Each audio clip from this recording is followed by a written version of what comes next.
Les entretiens de Synergie Mag. Les entretiens de Synergie Mag. Bonjour, bienvenue dans les entretiens de Synergie Mag. Aujourd'hui, nous accueillons Virginie Muller, fondatrice de Parlons TSA. À travers son parcours personnel et professionnel, elle accompagne les familles et les structures autour de l'autisme, avec une approche concrète, humaine et bienveillante. Dans cet entretien, nous parlerons de son métier, des besoins des familles, du diagnostic, de l'inclusion et des clichés encore trop présents autour de l'autisme. Bonne écoute. Les entretiens de Synergie Mag. J'ai vraiment créé le premier poste d'intervenante en autisme où j'accompagne absolument toutes les personnes qui gravitent autour des enfants autistes. Ça fait presque 18 mois et j'espère un jour qu'il y aura plus de personnes qui font la même chose que moi. Pouvez-vous me décrire une journée quotidienne de votre travail, s'il vous plaît ? Je me déplace dans les familles. C'est toujours moi qui vais à domicile pour pouvoir soulager les parents aussi, qui sont souvent déjà surchargés avec tout ce qu'ils ont à gérer pour leurs enfants. Là, on va prendre l'exemple de lundi. Je suis allée dans une famille à Fribourg. C'était un premier rendez-vous. C'est un entretien qui dure 1h30 à 2h, où la famille va m'expliquer un peu tout le parcours qu'elle a eu depuis le diagnostic de son enfant, tout ce qui est déjà mis en place, toutes les questions et les doutes que la maman a. Et puis après, on évalue en fonction de tout ce qui a déjà été fait, ce que je peux apporter moi, quelles sont les aides que les parents peuvent encore avoir, ou si rien n'a été fait, quelles sont les aides où il faut faire la demande. Et puis très souvent, c'est principalement des temps d'échange où les parents ont besoin de poser un peu tout ce qu'ils ont sur le cœur. Donc voilà, c'est des moments qui sont souvent émotionnellement très chargés. Des parents qui sont à bout parce qu'ils sont seuls, parce qu'ils n'ont pas d'aide, parce qu'ils ont dû arrêter de travailler l'un ou l'autre pour pouvoir s'occuper de l'enfant. Et moi, je suis surtout là pour écouter, pour rassurer aussi, puisque j'ai le même parcours. Donc en fait, je peux rassurer en disant je comprends, je l'ai vécu aussi et je sais que c'est dur. Une fois que j'ai fini les entretiens, très souvent, quand c'est un premier entretien, je repars, je propose un devis si la famille veut faire appel à moi. Et puis une fois que c'est accepté,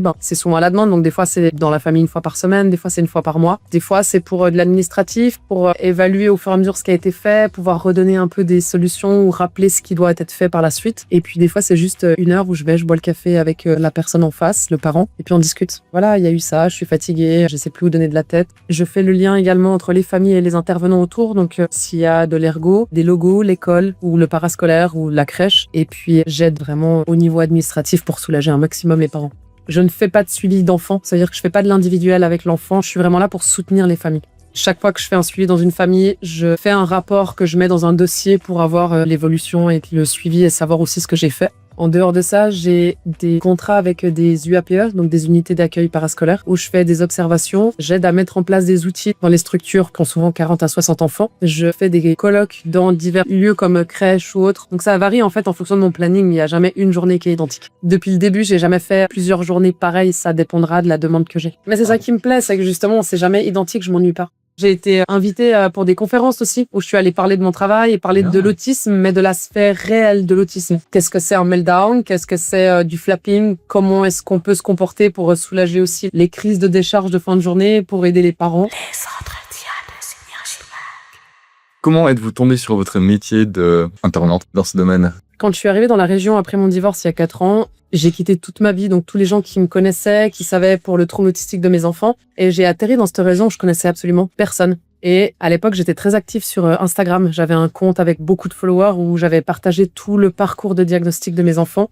J'avais beaucoup d'échanges avec ces familles et quand je suis arrivée dans la région, j'ai des gens qui m'ont écrit pour me dire « mais moi je vis pas loin d'où tu es maintenant, on pourrait se rencontrer ». Donc j'ai fait un groupe WhatsApp qui s'appelle Parlons TSA, sur lequel j'ai ajouté ces personnes qui étaient de la région, qui étaient aussi parents d'enfants autistes. Et on s'est retrouvés, d'abord on était 5-6, où on échangeait nos difficultés. Et gentiment, ce groupe a pris une ampleur assez énorme. Il y a maintenant, je crois, 65 familles dessus. Et du coup, j'ai commencé à voir la vraie demande. Je voyais des parents qui étaient complètement démunis, qui savaient plus où donner de la tête, qui connaissaient pas les démarches, qui savaient pas qu'ils avaient le droit à une rente AI pour leurs enfants. Donc je coachais un petit peu sur ce groupe en disant là tu peux faire ça ou tu peux aller demander là. Et en parallèle, je travaillais dans le milieu scolaire comme assistante à l'intégration. Donc j'accompagnais des élèves avec divers troubles. Et je me suis rendu compte que le personnel éducatif était pas formé à l'autisme. Donc ils avaient un peu des préjugés sur le fait que les enfants autistes sont des paresseux et qu'il faut juste qu'ils sortent un peu les doigts et qu'ils travaillent. Et pour vivre toujours ça au quotidien en voyant les difficultés pour mes enfants, je me suis dit en fait il y a un réel besoin. Le personnel doit être formé et les parents doivent être soutenus. Et ça faisait déjà quelques années que j'avais envie de me mettre à mon compte et de faire quelque chose de toutes les connaissances que j'avais en autisme. Donc j'ai quitté mon emploi dans le scolaire scolaire, c'était vraiment un coup de tête. Et je me suis fixé 1 mois pour que mon projet voie le jour. Je me suis dit, je pars de zéro, je sais pas trop qu'est-ce que je vais faire, comment je vais le faire, mais dans 1 mois, j'ai mon dossier et je me lance. Je me suis lancée à Noël 2024. J'ai envoyé mon dossier de présentation partout. Et puis, petit à petit, j'ai commencé à avoir des petites demandes. Et j'ai des familles que je suis depuis quasiment le début. Et le bouche à oreille a fait la suite, en fait. Mais j'ai eu pas mal de refus dans le scolaire, de la direction des écoles en Suisse, des crèches qui me remerciaient, mais qu'ils n'étaient pas intéressés. Et petit à petit, maintenant, j'ai des gens qui reviennent en disant, bah là, ça m'intéresse. Les entretiens de Synergie Mag.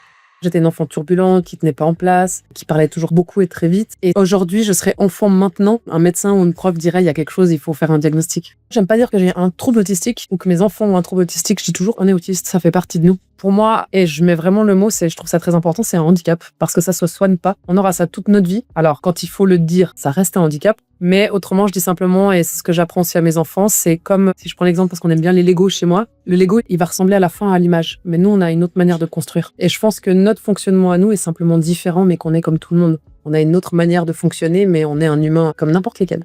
Quand j'ai fait mon casse en autisme à l'université, il y a une jeune femme qui a dit « Les étiquettes, ça gratte, mais ça permet de savoir comment prendre soin d'un vêtement. » Et ben pour moi, pour les personnes autistes, c'est un peu le même fonctionnement. Il y a des parents qui disent « Je veux pas mettre une étiquette sur mon enfant parce qu'après, on va garder que ça. » Et je dis toujours « En fait, oui, mais l'étiquette permet de savoir comment prendre soin de l'enfant au fur et à mesure où on va découvrir des subtilités, on va mettre ça sur l'étiquette, mais l'enfant, il saura comment prendre soin de lui plus tard. » Je sais qu'aujourd'hui, il y a beaucoup de thérapeutes qui pensent, et il y en a encore beaucoup, qui pensent que l'autisme est une maladie de la nouvelle génération, que ça n'existe pas, que c'est du faux. J'ai quelqu'un dans ma famille qui le vit actuellement où on lui a posé le diagnostic de borderline. Elle a verbalisé en disant « J'ai ma sœur qui a un TSA, j'ai mes neveux qui en ont un. Donc, je pense que j'en ai un aussi. » Et dans son fonctionnement, il y a absolument tout qui laisse penser que c'est ça, mais sa thérapeute refuse de faire le diagnostic. Maintenant, vous avez quelqu'un qui arrive qui dit « J'ai ma mère qui a un trouble autistique, j'ai l'impression de me reconnaître là-dedans. » Pour moi, c'est important de faire un bilan. Parce qu'il y a quelqu'un de proche, donc il peut y avoir aussi un côté génétique. Je pense que chaque humain se connaît. Il y en a qui vont penser être autistes simplement parce qu'ils aiment pas les gens. Et je l'entends beaucoup. On est tous un peu autistes. Si maintenant on se reconnaît, que ce soit l'intérêt restreint, que ce soit les difficultés sociales, les difficultés émotionnelles, etc. Si on demande un diagnostic, il existe des préévaluations exprès pour. Chez les enfants, il y a le MCHAT, un questionnaire qui permet une préévaluation chez les tout petits jusqu'à 3 ans. C'est un questionnaire que les parents remplissent et après on le cote et ça permet de savoir si l'enfant est dans une courbe haute ou basse et s'il faut faire un bilan. Ça permet d'éviter de surcharger encore plus les centres cantonaux d'autisme. Je pense que pour les adultes, il devrait y avoir une préévaluation.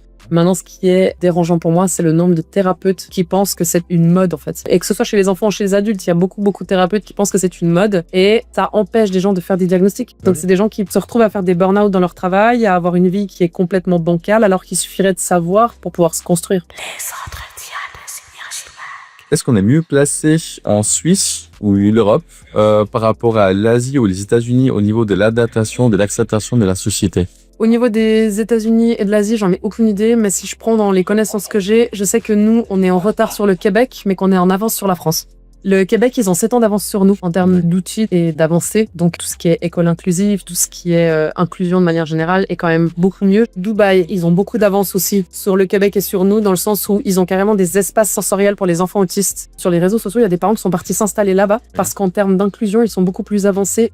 La France, si vous n'avez pas une personne pour accompagner l'enfant dans le milieu scolaire, l'enfant peut être refusé dans les écoles. Au niveau des aides, il n'existe quasiment rien. Il y a énormément d'attentes pour tout ce qui est dossier, l'équivalent de l'AI avec nous. Donc en France, ils ont énormément de retard. Si on prend la Suisse, et j'ai découvert ça récemment, chaque canton a des choses différentes. Ça veut dire que typiquement en Suisse, on a ce qu'on appelle le projet 360 qui existe depuis 2019. C'est un projet qui vise à l'inclusion de tout élève dans le milieu scolaire ordinaire, qui ait un trouble autistique ou un autre trouble. Tous les élèves peuvent être inclus dans le milieu ordinaire. Alors un élève qui a un trouble autistique sévère avec peut-être une déficience intellectuelle va être inclus, mais des petites périodes pour juste pouvoir apprendre de ses pairs. Typiquement, ce projet, il est que sur le canton de Vaud. On a le droit d'avoir une rente de proche aidante quand on a des enfants avec un handicap, quel qu'il soit, et qu'on doit partiellement arrêter de travailler ou diminuer ses heures. Il existe une rente pour les familles qui n'existe pas dans le canton de Neuchâtel. Je trouve ça scandaleux quand je vois qu'à Neuchâtel, typiquement, ça n'existe pas. Donc en fait, c'est des rentes qui devraient exister dans tous les cantons, puisque c'est la même chose. Un parent neuchâtelois, il va vivre la même chose qu'un parent vaudois, en fait. Les entretiens de Synergie Mag. Est-ce qu'il serait possible dans un futur éventuel que le terme autisme il sera catégoriquement remplacé par un autre terme?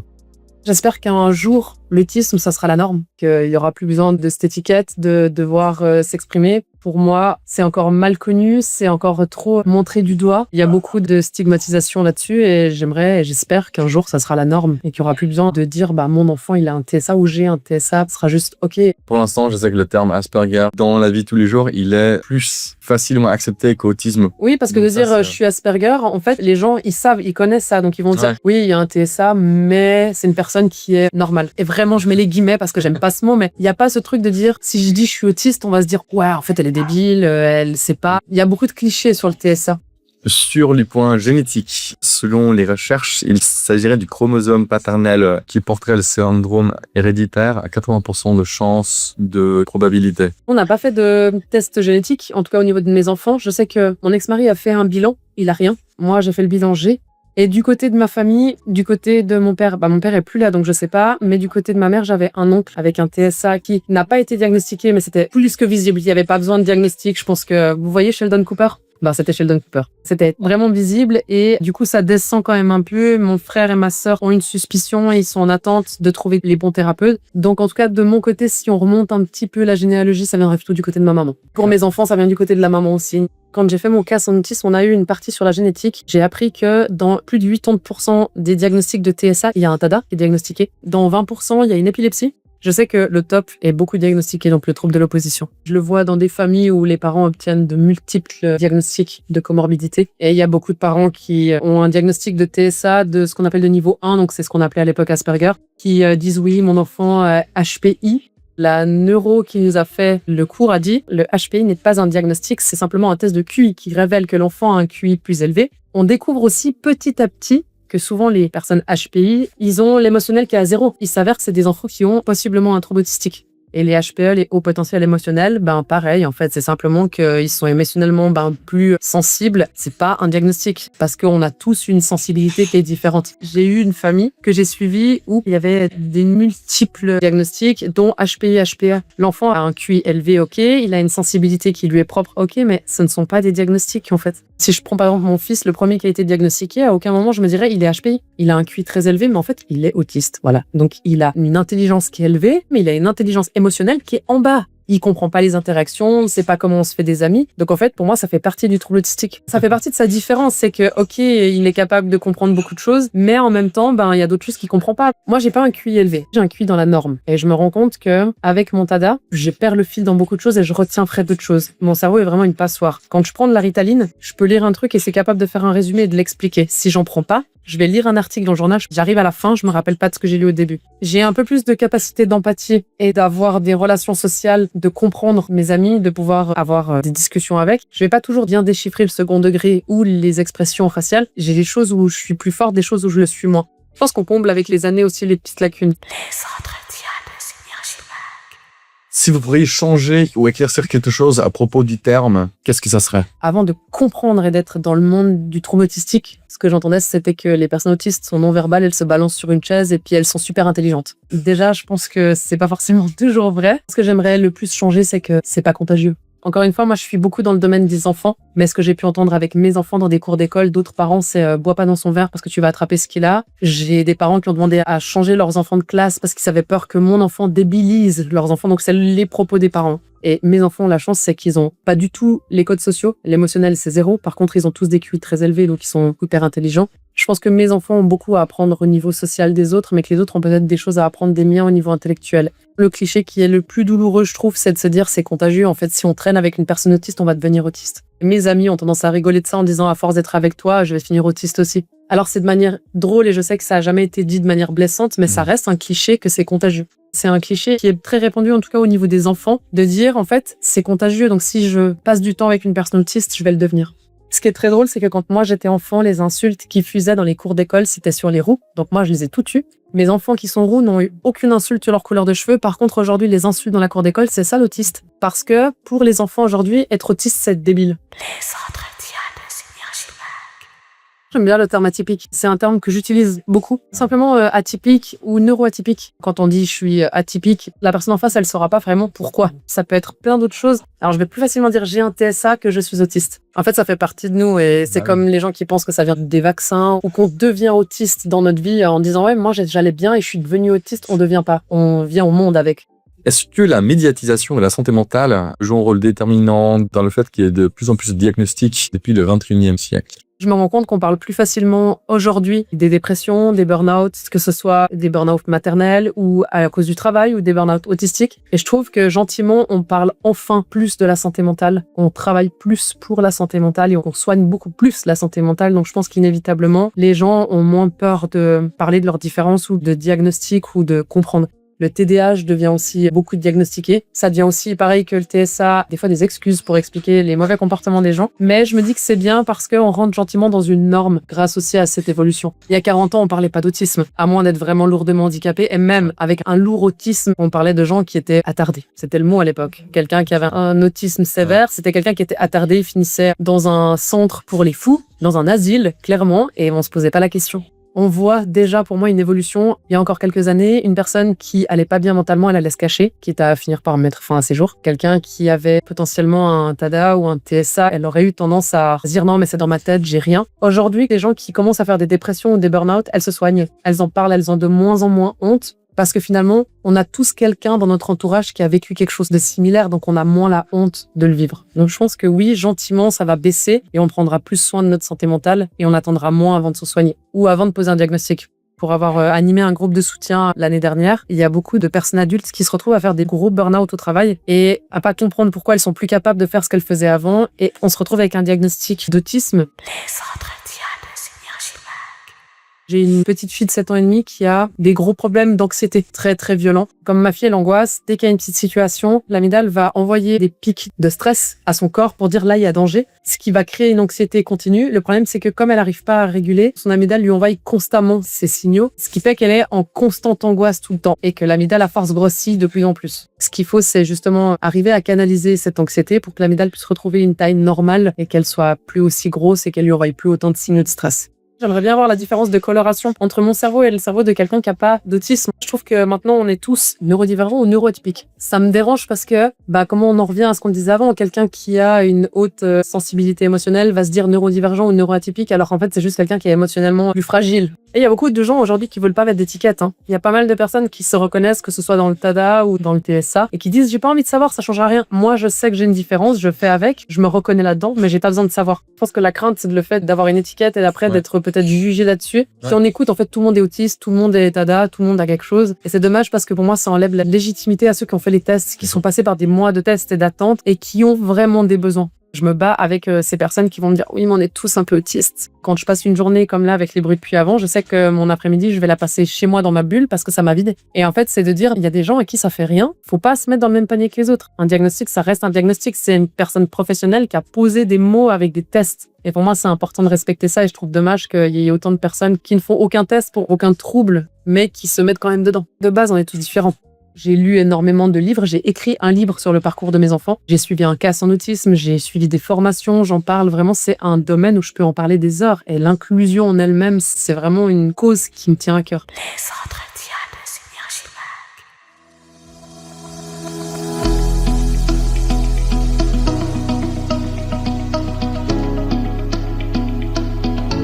Les entretiens de Synergie Mag. Les entretiens de Synergie Mag. Merci à Virginie Muller pour cet échange, son témoignage et son éclairage autour de l'autisme. C'était les entretiens de Synergie Mag. N'oubliez pas de commenter et de partager. À bientôt pour un nouvel épisode.